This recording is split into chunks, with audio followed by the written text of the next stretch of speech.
नमस्कार. स्वामी स्नेहमध्ये पुन्हा सर्व स्वामी भक्तांचे मनापासून स्वागत.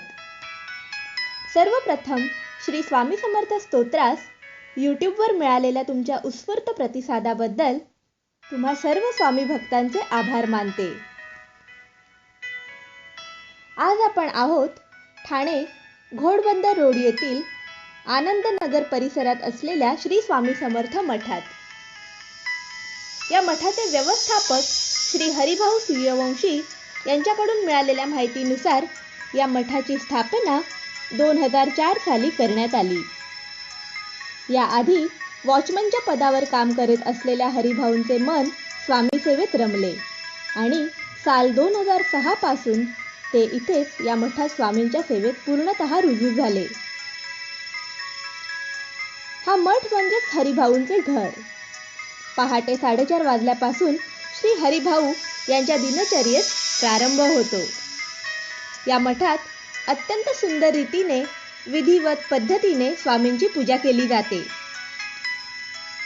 या मठाचे आणखीन एक महात्म्य असे की मठाच्या मागील बाजूस नैसर्गिकरित्याच घडून आलेले वड, पिंपळ व औदुंबर या 3 झाडांचे सात्विक मिलन या मठाची शोभा वाढवते. सायंकाळच्या वेळी स्वामींसमोरील दिव्यांचा प्रकाश, मठासमोरील शेणाने सारवण्यात आलेल्या आवारात करण्यात येणारी दिव्यांची रोषणाई मन वेधून घेते. दर गुरुवारी महाप्रसादाची उत्तम सोय पाहावयास मिळते. स्वामी भक्त अतिशय श्रद्धेने महाप्रसादाचा लाभ घेतात. स्वामी सेवेत सदैव तत्पर असलेल्या मठाचे व्यवस्थापक श्री हरिभाऊ यांनाही स्वामींचे निरनिराळ्या रूपात दर्शन झाले असल्याचे त्यांनी आम्हाला सांगितले. कधी स्वप्नात तर कधी प्रत्यक्षरित्या स्वामी अवतीभोवती असल्याचा अनुभव त्यांनी आम्हाला सांगितला. आणि हा अनुभव हम गया नहीं जिंदा है या स्वामींच्या वचनास दुजोरा देणारा आहे.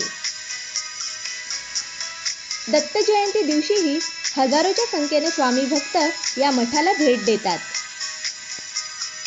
तर हा आहे ठाणे घोडबंदर रोडवरील आनंदनगर परिसरातील श्री स्वामी समर्थ मठ. शक्य झाल्यास तुम्हीही या मठास नक्की भेट द्या. आशा करते तुम्हाला आजचा भाग नक्कीच आवडला असेल. आपण पुन्हा भेटू एका नवीन स्वामी समर्थ मठामध्ये एका नवीन स्वामी भक्तासोबत. तोपर्यंत आम्ही आपला निरोप घेत आहोत. पाहायला विसरू नका स्वामी स्नेहचा पुढचा भाग. श्री स्वामी समर्थ.